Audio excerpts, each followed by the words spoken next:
इस नीति ने हमेशा ही लोगों पर राज किया है और इस नीति ने हमेशा ही जीत हासिल करी है। फूट डालो, राज करो। आज एक बार फिर से बंटवारा हो गया है। जो कोशिश करी गई थी सभी बेरोजगारों को, चाहे वो सीईटी मेंस का है, चाहे वो ग्रुप डी का है, चाहे वो हरियाणा पुलिस भर्ती का है, चाहे वो नए सीईटी का है, चाहे वो किसी भी चीज को लेकर है, 5 नंबर हटवाने को लेकर है, 5 नंबर ना हटवाने को लेकर है, ग्रुप 56-57 को कैंसिल करवाने को लेकर है, पास करवाने को लेकर है। कोशिश करी गई थी कि सभी को इन ग्रुपों की बजाय बेरोजगार हो इस टैग से सभी को इकट्ठा करने की, ताकि एक इकट्ठा प्रयास किया जाए।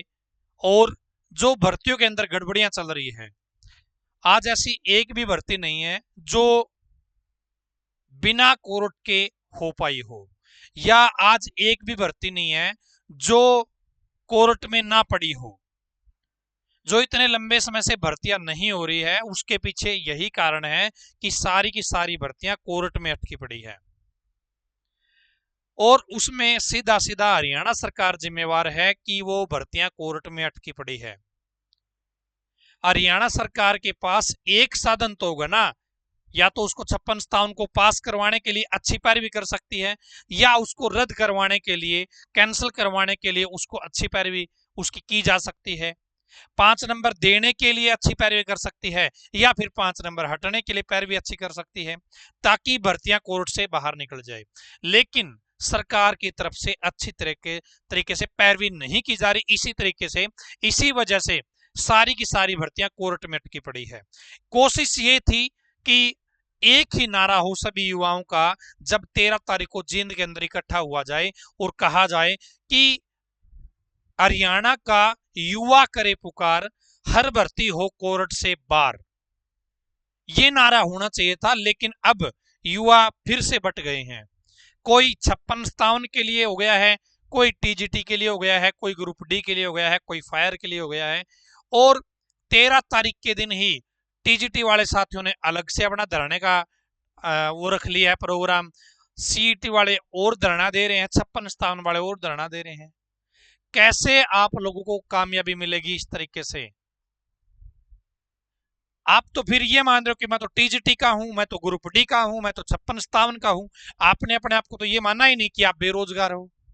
मैंने मेरी पहली वीडियो में स्पष्ट ये कहा था कि आप लोग बेरोजगार हो, ये ग्रुप तो बाद में आएंगे। सारी की सारी भर्तियां कोर्ट से बाहर निकल जाएगी तो बहुत सारे लोगों को रोजगार मिलेगा, पक्की नौकरियां मिलेगी। लेकिन नहीं, आप लोग चाहते ही नहीं हो। कोई साथी कह रहा है कि प्रोटेस्ट से कुछ नहीं होगा, लेकिन यदि उसकी 2 दिन पहले की हिस्ट्री चेक करें, वही कह रहा था कि प्रोटेस्ट से ही सब कुछ होगा, कोर्ट से कुछ नहीं होगा। वही साथी आज कह रहा है कि यदि आप प्रोटेस्ट में जाओगे हंगामा होगा, लोग नारे लगाएंगे, चिल्लाएंगे, किसी बच्चे पर कोर्ट केस हो जाएगा, आप मत जाओ। लेकिन 2 दिन पहले वही कह रहा था कि सभी लोग आओ, इकट्ठे आओ, टीजीटी वाले भी आओ, एमपीएचडब्ल्यू वाले भी आओ, आप ग्रुप डी वाले भी आओ, कल आपके साथ भी यही होगा, सारे आ जाओ, प्रोटेस्ट करेंगे एचएसएससी के सामने।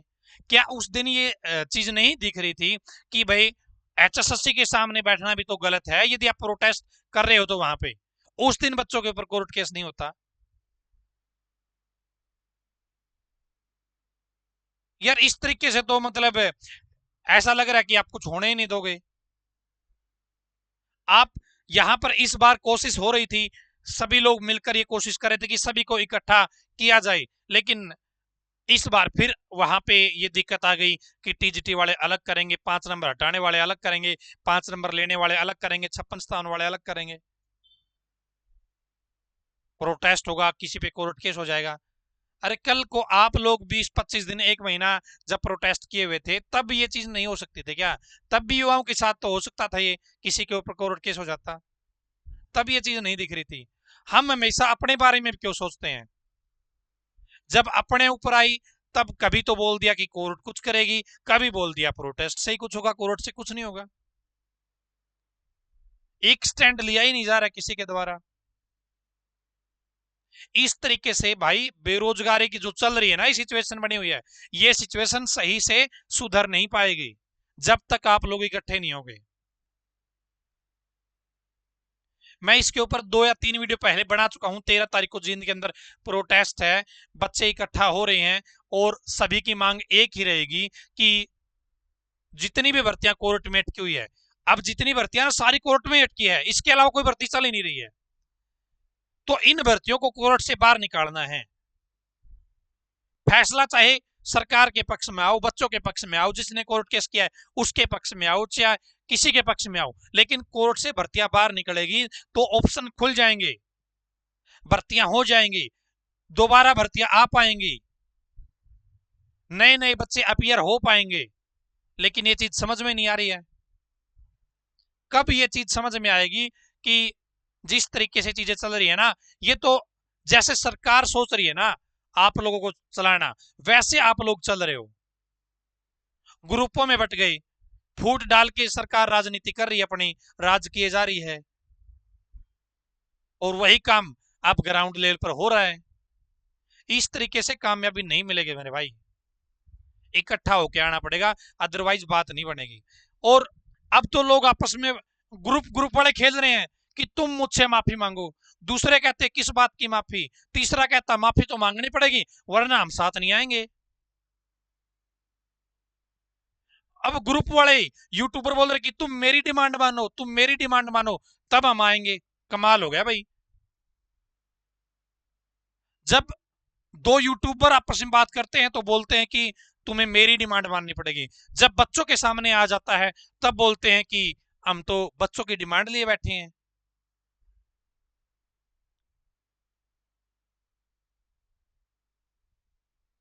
कमाल कर रखा है।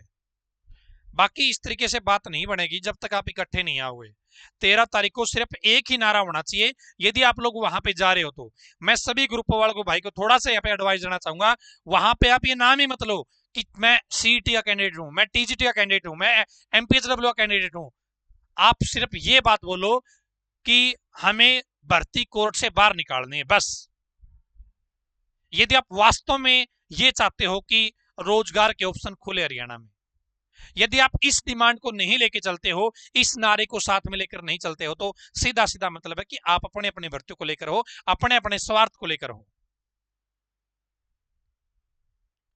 मैंने एक चीज आपको बताई थी वीडियो के पहले, जब मैंने पहली बार 13 तारीख की जींद की रैली के बारे में बताया था, मैंने कहा था कि इस रैली के अंदर मैं भी आऊंगा, लेकिन मैं कब आऊंगा जब सारे साथी इकट्ठे होंगे। ऐसा नहीं कि भाई वहां पे 10 साथी आए और मुंह उठा के वहां पे वापिस आ जाए।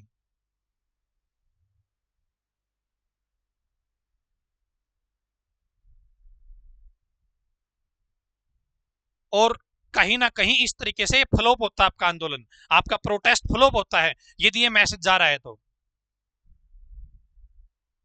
एक भाई कह रहा है कि संगठन को साथ जोड़े हुए हैं, एक भाई कह रहा है कि ये केवल 56 की मांग उठाएंगे वहां पे, तो ये सरासर गलत है। यदि ऐसा होता है तो, यदि केवल 56 की मांग वहां पे उठाई जाएगी तो वो गलत होगा। लेकिन ये चीज तो भाई तब पता चलेगी ना जब वहां पे 13 तारीख का ये मामला सारा का सारा होगा। अदरवाइज बात कैसे पता चलेगी कि 56 की ही मांग उठाई है, या आपने हमने खुद ने डिसाइड कर लिया कि 56 की मांग ही उठाएंगे और कुछ नहीं करेंगे। एक ही नारा होना चाहिए यदि आपको जीत हासिल करनी है तो, यदि आपको अपनी बात रखनी है तो, वास्तव में यदि वास्तव में आपको बेरोजगारी का दर्द है तो।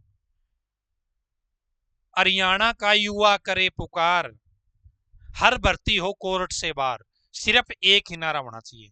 सारी की सारी भर्तियां, यदि रिजल्ट रिवाइज होना है तो भी वो कोर्ट में मामला अटका हुआ है। यदि 5 नंबर हटने हैं नहीं हटने हैं, मामला कोर्ट में है। सीईटी मेंस के बचे हुए पेपर होने हैं नहीं होने, मामला कोर्ट में है। टीजीटी की ज्वाइनिंग होनी है नहीं होनी है, मामला कोर्ट में है। सारी की सारी चीजें तो भाई कोर्ट में है।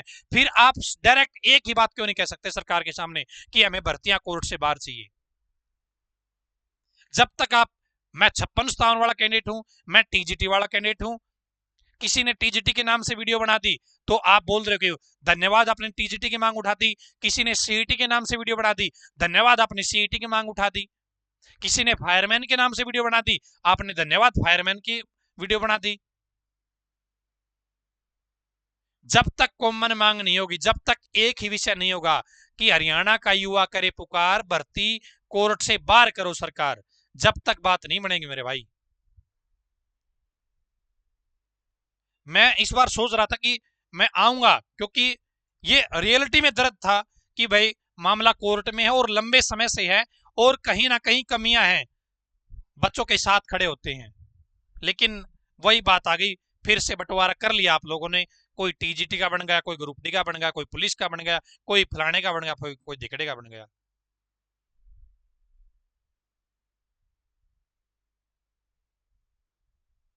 और ये संगठन वाली बात कहीं ना कहीं सही है कि यदि बिना संगठन के यूथ इकट्ठा होता है, यानी कि किसी राजनीतिक संगठन को ना जोड़े, तो बेटर रिजल्ट आपको मिल सकते हैं आने वाले दिनों में। लेकिन विपक्ष का संगठन आपके साथ होता है, वो कोई आवाज उठाता है तो वो डायरेक्ट पक्ष तक जाती है कि अब तो विपक्ष ने भी मुद्दा उठा दिया, भाई बात बड़ी बन गई है। तो दोनों ही तरीके की चीजें हैं भाई, फैसला लेना पड़ेगा और फैसला लेके आगे बढ़ना पड़ेगा। ठीक है ना, फैसला लेके आगे बढ़ना पड़ेगा। ये नहीं कहना कि भाई संगठन आ रहा तो मैं नहीं जाऊंगा, वो नहीं आ रहा तो मैं नहीं जाऊंगा। बेरोजगार आ रहे हैं, बेरोजगार की मांग होगी, आपको जायज लगे, आपको दर्द है, तकलीफ है, तो आप आइए 13 तारीख को जींद के अंदर, और सारी चीजें ठीक रही तो मैं भी 13 तारीख को जींद के अंदर आऊंगा। ठीक है, तो ये थी कुछ चीजें जो बार बार मेरे सामने आ रही थी, सोचा मैं आपके साथ बातचीत करूं। हो सकता है मैंने कुछ गलत कहा हो, माफी चाहता हूं आपसे, लेकिन बात सही लगे तो आप आगे इस वीडियो को पहुंचाइए जहां तक पहुंचाना आपको, और इस वीडियो को शेयर जरूर कीजिए और कमेंट नीचे जरूर कीजिए कि हाँ मैं भी बेरोजगार हूं और 13 तारीख को जींद के अंदर आ रहा हूं। कम से कम ये तो बोल सकते हो आप सीईटी टीजीटी को छोड़ के, हाँ मैं भी बेरोजगार हूं, तभी पता चलेगा कि हाँ बेरोजगार एक हो चुके हैं। धन्यवाद।